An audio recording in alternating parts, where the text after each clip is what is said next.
मैं हूं इमदाद सुमरो। दो बुरी खबरें हैं और दो बड़ी डेवलपमेंट्स हैं। मेरा ख्याल है पहले डेवलपमेंट्स पर बात कर लेते हैं, बुरी खबरों पर आखिर में जाकर बात करेंगे। डेवलपमेंट, आज पंजाब असेंबली में बजट पेश होना था, ताख़ीर का शिकार हुआ बजट, और जिस अंदाज में पंजाब असेंबली का बजट इजलास रोका गया वो एक कैदो है पंजाब में, पंजाब के निज़ाम के कैदो, पंजाब की जमहूरियत के कैदो, बल्कि पाकिस्तान की वैसे जमहूरियत के कैदो ही हो रहे हैं। उन्होंने एक बार फिर वही किरदार अदा किया कि अपना हिसाब किताब लेने के लिए उन्होंने सूबे का निज़ाम मफलूज करने की कोशिश की। आइनी जिम्मेदारी जो उनको अदा करनी चाहिए थी वो उन्होंने अदा करने के बजाय इमरान खान साहब के आलाकार का किरदार अदा किया। मैं बात कर रहा हूँ चौधरी शुजात हुसैन, परवेज़ इलाही साहब। शुजात हुसैन तो अब उस तरफ हैं, आज उनको आसिफ जरदारी साहब से उनकी मुलाकात भी हुई है, लेकिन मैं बात कर रहा हूँ चौधरी परवेज़ इलाही साहब की। और हैरान कुन हद तक उनका जो किरदार है, मैं देख रहा हूँ कि जो पाकिस्तान का मीडिया है वो कोई इतना एक नमक हलाल है, इतना नमक हलाल है कि परवेज़ इलाही साहब के इस किरदार पर, क्योंकि ये नेगेटिव किरदार है ना, वो अपोजिशन नहीं है। परवेज़ इलाही साहब स्पीकर हैं, अपोजिशन का किरदार उनका अपनी जगह एक अलग हो सकता है, लेकिन जब मामला है आइनी जिम्मेदारी का, कस्टोडियन ऑफ हाउस का, तो वो अदा नहीं कर रहे। कस्टोडियन हाउस का जो काम है वो अपना हाउस के ऊपर ही खुद हमलावर हैं, यानी ऐवान की या जो हाउस की हिफाजत वो क्या करेंगे, वो खुद बाहर से हाउस पर मुसलसल हमले कर रहे हैं। पहले भी वो जो कुछ करते रहे और आज जो कुछ उन्होंने किया, जिसकी वजह से पंजाब असेंबली का इजलास जो है वो 6 घंटे 9 मिनट की ताख़ीर से शुरू हुआ। और पाकिस्तान की तारीख़ में पहली बार ऐसा हुआ है कि सूबाई असेंबली का बजट इजलास जो है वो इतना ताख़ीर से शुरू हुआ। आधा घंटा, पौना घंटा, 1.5 घंटा, 2 घंटे, इतना तो ताख़ीर होती रहती है। और वैसे भी पंजाब असेंबली जो है वो ट्रेडिशंस हैं यहाँ की कि इजलास कोई भी वक्त पर नहीं होता। मुझे तो कोई इजलास याद नहीं पड़ रहा कि पंजाब असेंबली का कोई 1.5-2 घंटे से कम की ताख़ीर से शुरू हुआ हो। कभी लेट होता है, लेकिन ये डिले जो था ये कोई प्रोसीजरल डिले नहीं था। अरकान नहीं आए, कोई लेट हो गया, बजट की तैयारियां हो रही हैं, इजलास चल रहे हैं, मीटिंग्स हो रही हैं, ये वजह नहीं थी। वजह यह थी कि स्पीकर साहब ने कहा कि जी मैंने तो इजलास चलाना ही नहीं है, मैंने इजलास में आना ही नहीं है। क्यों जी?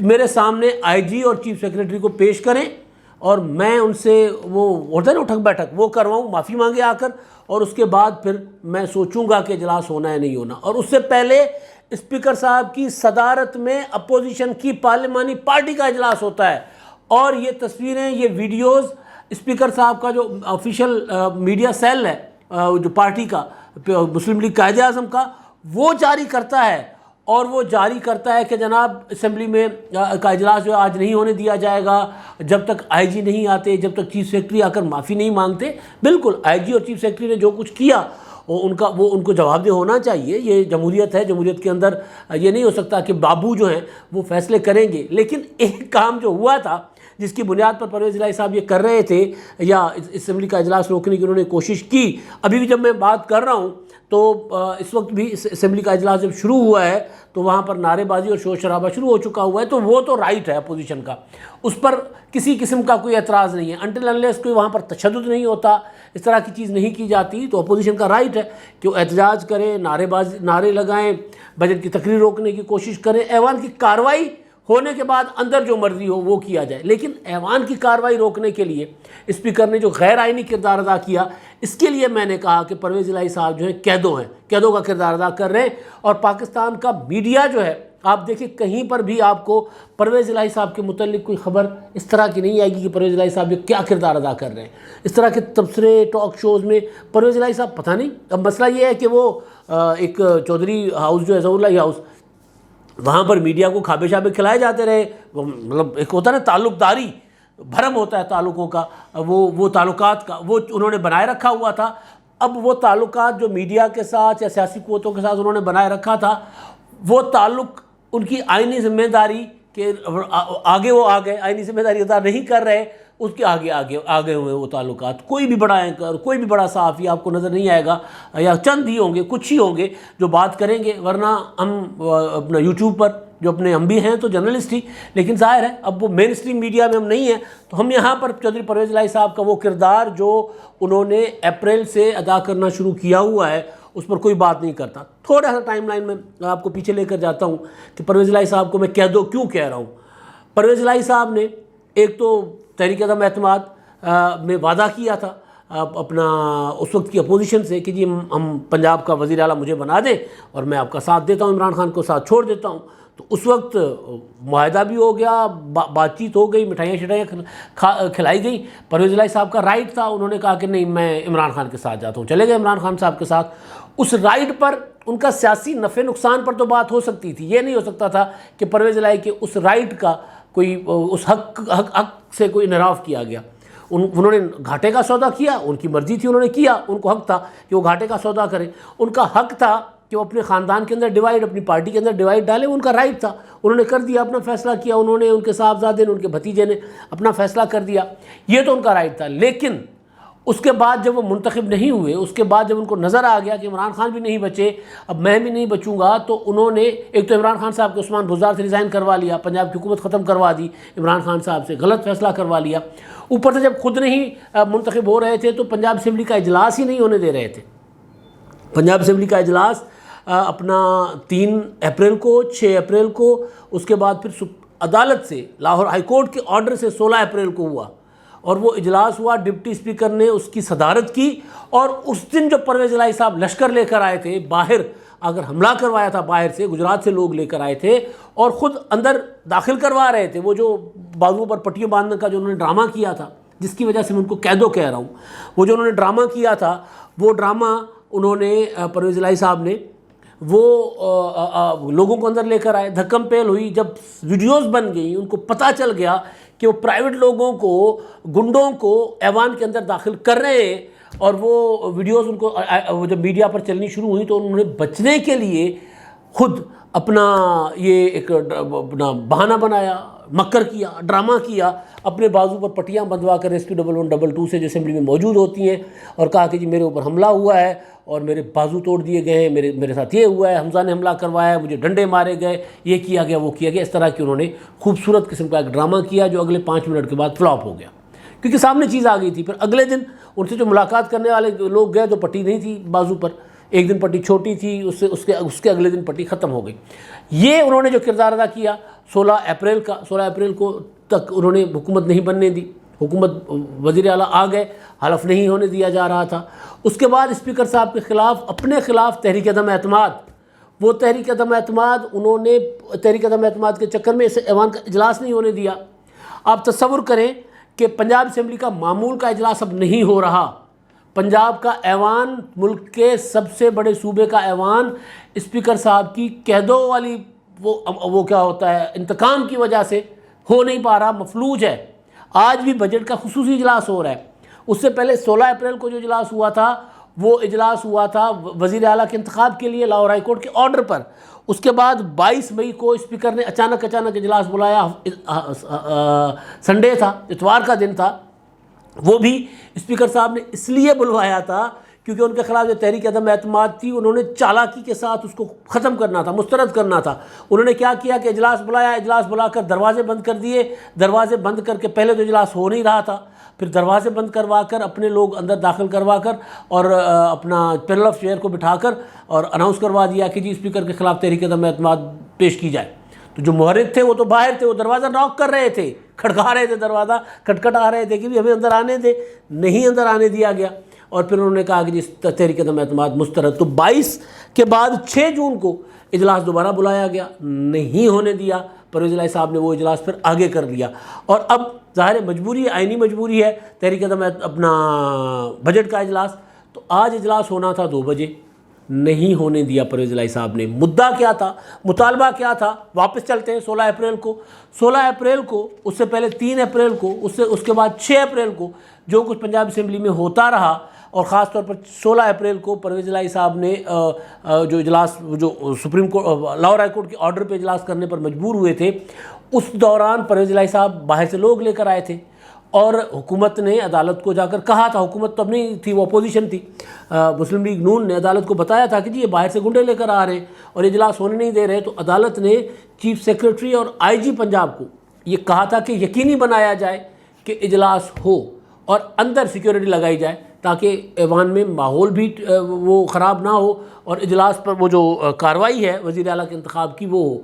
तो उसके बाद ज़ाहिर है वहाँ पर जो पुलिस अंदर आ गई और डिप्टी स्पीकर जो चेयर कर रहे थे, क्योंकि परवेज़ इलाही साहब के पास तो उस वक्त अख्तियार नहीं थे, वो बजाते खुद इलेक्शन लड़ रहे थे वज़ीर आला का, तो डिप्टी स्पीकर ने पुलिस को अंदर बुलाया। सार्जेंट एट आर्म्स जो है वो थोड़े थे, तो उस दिन वहाँ पर जो धींगा मुश्ती हुई, मार कुटाई हुई, इंतहाई शर्मनाक मनाजिर थे। किसी भी जमहूरी मुआशरे के लिए डूब मरने का मकाम होता है जो कुछ उस दिन असम्बली के अंदर हुआ। जिसने किया वो उसका मुजरिम, लेकिन हुआ।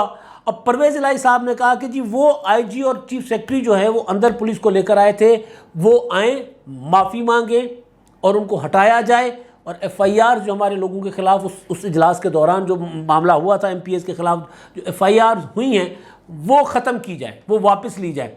तो इस मामले पर डेडलॉक हो गया और 4-5 मीटिंगें हुई मुज़ाकराती कमेटी की, और मुज़ाकराती कमेटी में फाइनली, क्योंकि इजलास तो होना था, परवेज़ इलाही साहब को पता है कि जी वो ज़्यादा देर इस इजलास को रोक नहीं सकते थे। 6-6.25 घंटे उन्होंने रोक लिया था, आगे मामला जा नहीं सकता था, बजट था मुल्क के सबसे बड़े सूबे का, तो लिहाजा फाइनली परवेज़ इलाही साहब को पीछे हटना पड़ा।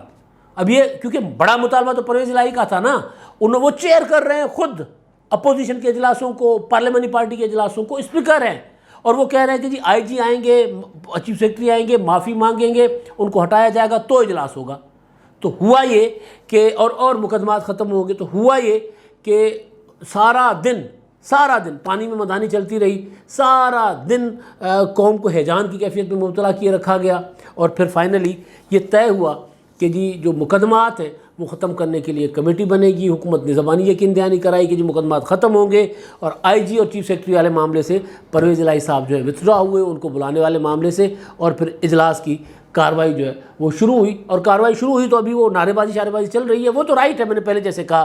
तो परवेज़ इलाही साहब जो है मुसलसल मुल्क के सबसे बड़े सूबे पंजाब को मफलूज बना रहे हैं, इंतकाम ले रहे हैं। अपना इंतकाम उनको इमरान खान से लेना चाहिए था, या इमरान खान को इनसे लेना चाहिए था, क्योंकि जो हुआ था वो इन दोनों ने एक दूसरे के साथ किया था। हुआ क्या था? हुआ ये था कि तहरीक अदम-ए-एतमाद जब अपोजिशन ने वहाँ पेश कर दी थी कौमी असम्बली में, तो इमरान खान साहब को परवेज़ इलाही साहब ने कहा था कि जी मैं आपको बचा लूँगा, आप क्यों इधर उधर देख रहे हैं, मुझे दे देना, मैंने जिस तरह सेनेट के इलेक्शन आपको निकलवाए थे इसी तरह मैं आपको यहाँ बेहतर तरीके से आपको सेफ गार्ड करूँगा, आपकी वजारत उज़्मा की, और मैं आपको बचा लूँगा।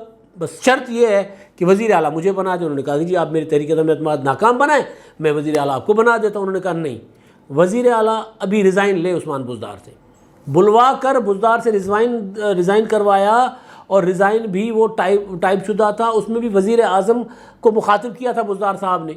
फिर वो रिज़ाइन मंजूर करवाने के लिए गवर्नर को लाहौर से लेकर गए परवेज़ इलाही साहब बनीगाला, और वहाँ पर बिठाकर इमरान खान साहब ने ज़बरदस्ती वो रिज़ाइन मंजूर करवाया। वो दिन था जो दिन इमरान खान साहब की शिकस्त जिस दिन लिखी जा चुकी थी, और मैंने गुजारिश की थी कि परवेज़ इलाही साहब, उस वक्त के मेरे व्लॉग्स पड़े हुए, कि परवेज़ इलाही साहब ने इमरान खान साहब की पंजाब की वो हुकूमत ख़त्म करवा दी है जो ख़त्म नहीं हो सकती थी अपोजिशन से। बहुत मुश्किल था। मुश्किल इसलिए था कि बाद में आपने देखा कि क्योंकि मरकज़ में तो इत्तेहादी थे, इत्तेहादी साथ छोड़ जाते तो फिर छोड़ गए तो इमरान खान की हुकूमत गई। मुनव्वर फरकान के वोटों की ज़रूरत नहीं पड़ी मरकज़ में। पंजाब में क्या हुआ? पंजाब में मुनव्वर फरकान के साथ तहरीक अदम-ए-एतमाद पेश होनी थी, तो तहरीक अदम-ए-एतमाद जो है वो मुनव्वर फरकान होती, उसके बाद अदालती फ़ैसला भी आ गया हुआ था, तो पंजाब का मामला ज़रा डिफरेंट था। लेकिन परवेज़ इलाही ने इमरान खान साहब को बोतल में उतारा, इमरान खान साहब ने परवेज़ इलाही को बोतल में उतारा। ना वो वज़ीर आला बन सके, ना वो वज़ीर आज़म रह सके, लिहाजा दोनों मिलकर इंतकाम ले रहे हैं पंजाब के अवाम के साथ। क्योंकि इमरान खान की जगह वज़ीर आज़म जो बने पंजाब से मुस्लिम लीग नून के शहबाज शरीफ साहब, और पंजाब के वज़ीर आला बनना चाह रहे थे, परवेज़ इलाही साहब नहीं बने, तो अब सूबे का ऐवान चलने नहीं दे रहे। आज भी जो कुछ हुआ है वो परवेज़ इलाही साहब का इंतकाम है। अब देखें मुस्लिम लीग नून, उनकी भी कमाल सियासत है, वो पता नहीं क्यों परवेज़ इलाही के ख़िलाफ़, स्पीकर के ख़िलाफ़ तहरीक अदम-ए-एतमाद एक बार लाए, उसको संजीदा नहीं लिया, अब दूसरी बार लाने को तैयार नहीं है। अब समझ नहीं आ रही कि ऐसा क्यों हो रहा है। लेकिन बहरहाल अब देखते हैं मुस्लिम लीग नून इस मामले को कहाँ कैसे लेकर जाती है। लेकिन परवेज़ इलाही साहब ने तय किया हुआ है कि पंजाब का निज़ाम चलने नहीं देना। बहरहाल अब काबीना भी बन चुकी हुई है, लेकिन यहाँ पर फिर मुस्लिम लीग नून का मसला कि मुस्लिम लीग नून काबीना में वजारतें तकसीम ही नहीं कर रही, वजारतें दे ही नहीं रहा। बजट पेश हो रहा है, वज़ीर ख़जाना कलमदान किसी के पास नहीं है, बजट पेश हो रहा है। यानी इस तरह का लाओबाली पल जो है वो उससे वो जमात कर रही है जो पंजाब पे मेरा ख्याल है 5वीं बार हुक्मरानी कर रही है पंजाब पे। 2 बार शहबाज शरीफ साहब के, 1 बार नवाज शरीफ साहब का और 3 बार शहबाज शरीफ साहब के। 5वीं बार पंजाब पर जो हुक्मरानी कर रही है वो जमात वज़ीर आला के हलफ के कोई 1-1.25 महीने के बाद भी, तकरीबन 1 महीने से ज़्यादा हो गया, तो वो 1 महीना होने को है, ज़्यादा नहीं हुआ, होने को है, वो जमात काबीना नहीं तश्कील दे पा रही। तो उनके साथ तो फिर इस तरह फिर मुस्तहक भी है इस चीज़ के कि फिर परवेज़ इलाही साहब जो कुछ इनके साथ कर रहे हैं वो फिर उसके हकदार है। तो अच्छा, अब अगला मामला जो है, अब बजट शजट ज़ाहिर है रोले गोले में थोड़ी देर के अंदर अंदर वो हो जाएगा और उसके बाद फिर बजट की जो वोटिंग होगी तो नया परवेज़ इलाही साहब रोला डालेंगे, अपोजिशन रोला डालेगी कि जी 186 अरकान तो है नहीं मुस्लिम लीग नून और इत्तेहादियों के पास, तो फिर बजट के लिए नया एक चैलेंज इनके लिए वो बनेगा। उस चैलेंज को कैसे फेस करेंगे देखते हैं क्या होता है उसके लिए। लेकिन और वो मुनहरिफ अरकान का वोट, अगर कोई अरकान मज़ीद मुनहरिफ होने को तैयार होंगे तो उनका वोट काउंट नहीं होगा। वजह यह है कि सुप्रीम कोर्ट ऑफ पाकिस्तान का फ़ैसला आ चुका हुआ है। ये फ़ैसला सिर्फ तहरीक अदम एतमाद के लिए, वज़ीर आला के वोट के लिए नहीं है, क्योंकि जहाँ जहाँ अपना इनहराफ लिखा गया है आइन में कि पार्टी से इनहराफ नहीं हो सकता, उसमें बजट का जो फाइनेंस बिल है उसकी मंजूरी, उस पर वोटिंग भी शामिल है। तो बहरहाल अब अगली बात जो है वो है बुरी खबरें। इत्तेहादी हुकूमत आ गई है, काम करना शुरू कर दिया है, बाहर से पैसे पूसे भी मिलना शुरू हो गए हैं। और कल मैं आज सुन रहा था कि बिलावल भुट्टो ज़रदारी साहब ने कहा कि वो अपना खुराक का भी हमें इशू बनेगा, तो लिहाजा हम दुनिया को इंगेज कर रहे हैं, यूक्रेन के साथ, रूस के साथ, तमाम ममालिक के साथ हम अपने मामलात आगे बढ़ा रहे हैं। लेकिन इशू जो है, जो महंगाई है, जिस तरफ पाकिस्तान जा रहा है, जिस तरफ इमरान खान साहब ने जिस नहज पर छोड़ा है, और जहाँ से अब इस हुकूमत से मामलात संभाले नहीं जा रहे, या आगे चलकर संभाल लें तो और बात है, लेकिन आज के दिन तक सूरत हाल ये है कि बिजली फिर महंगी कर दी गई है। बिजली तकरीबन 4 रुपये, मेरा ख्याल है 3 रुपये 93 पैसे बिजली का फ़ी यूनिट महंगा कर दिया गया है। और बिजली बकौल इमरान खान साहब ये 40 रुपये पे जाएगी, क्योंकि इमरान खान साहब ने खुद बताया है कि जो उन्होंने मुआहदा किया था IMF के साथ कि बिजली जो है उसकी कीमत 40 रुपये तक जानी है। अब अल्लाह खैर करे 40 रुपये तक बिजली जाएगी तो फिर लोग तो ज़ाहिर है फिर कुछ नहीं कर पाएंगे, मतलब कोई ना कारोबार चल पाएगा, ना बिज़नेस चल पाएगा, मईशत किस तरफ जाएगी, कुछ नहीं। मतलब ये हुकूमत के जो ये बैठे हुए सनतकार मईशतदान है वही बताएंगे। एक तो ये बिजली का मामला, और दूसरा डॉलर मज़ीद ऊपर चला गया। आज फिर ऊपर डॉलर जो है वो चला गया था ओपन मार्केट में 205 रुपये पे, इंटर बैंक में तकरीबन 204 रुपये पे, और कुछ देर पहले फिर 202 तक वापस आया, लेकिन फ्लक्चुएट कर रहा है, ऊपर नीचे जा रहा है, संभल नहीं रहा मामला। मईशत जो है इस हुकूमत से अभी तक संभल नहीं रही। तो ये बुरी खबरें थी, एक जो थी अपना महंगाई के हवाले से। और एक और डेवलपमेंट वो है, आसिफ जरदारी साहब लाहौर में हैं, और वो लाहौर में उन्होंने आज मुलाकात की है चौधरी शुजात हुसैन से, और चौधरी सालिक हुसैन जो उनके साहबजादे, तारिक बशीर चीमा जो वफाकी वज़ीर हैं, उनसे उन्होंने मुलाकात की है। और मुलाकात करके दोबारा इस अज़म का अदा किया गया है कि साथ हुए हैं तो साथ निभाएंगे, एक दूसरे का साथ दिया है तो ये निभाएंगे। यानी इत्तेहादी हुकूमत में आखिरी वक्त तक, आसिफ जरदारी साहब उसको कौमी हुकूमत कह रहे हैं, इसमें हम आखिर वक्त तक रहेंगे और आगे भी चलेंगे मिलकर। अब आसिफ जरदारी साहब जो सबसे ज़्यादा जिसको इंगेज कर रहे हैं वो है मुस्लिम लीग कायद आज़म।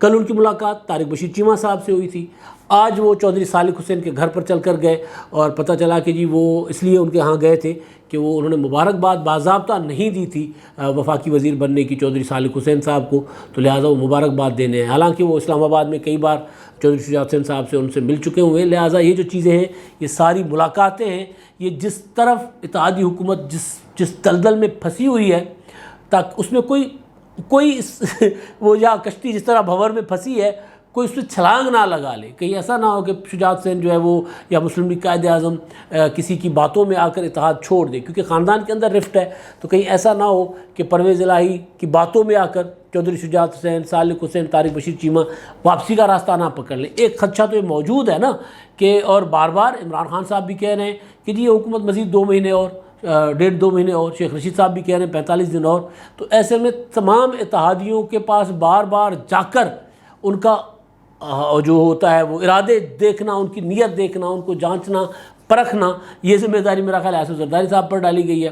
इसलिए उन्होंने कल परसों मुलाकात की थी। वो जो BAP के खालिद मगसी साहब हैं उनसे भी मुलाकात की थी। मुत्तहदा कौम मूवमेंट वाले लोग के नाकायदीन के साथ भी इंगेज कर रहे हैं और ज़्यादातर इनका फोकस है चौधरी बिरादरान के ऊपर, चौधरी शुजात सिंह के पास की तरफ, क्योंकि ख़ानदान के अंदर रिफ्ट है और इनको यूँ लगता है कि कहीं ख़ानदान अपने दोबारा यूनिफिकेशन के लिए, दोबारा पार्टी को जोड़ने के लिए, भी पार्टी टूटी नहीं है लेकिन रिफ्ट तो है, वो रिफ्ट ख़त्म करने के लिए कहीं शुजात सिंह साहब उस तरफ ना चल पड़े। इसलिए आसिफ जरदारी साहब इस खौफ और इस डर के मारे सबसे ज़्यादा इंगेज जो कर रहे हैं वो मुस्लिम लीग कायद-ए-आज़म के साथ कर रहे हैं। और आज लाहौर में उन्होंने मुलाकात की है और मुलाकात के बाद जो बयान जारी किया गया, जो स्टेटमेंट जारी की गई है, वो ये बताने के लिए जारी की गई है कि जो मुस्लिम लीग कायद-ए-आज़म अभी तक हुकूमत के साथ है और आगे भी चलने का वादा किया है। अब तक के लिए इतना ही। अल्लाह हाफ़िज़।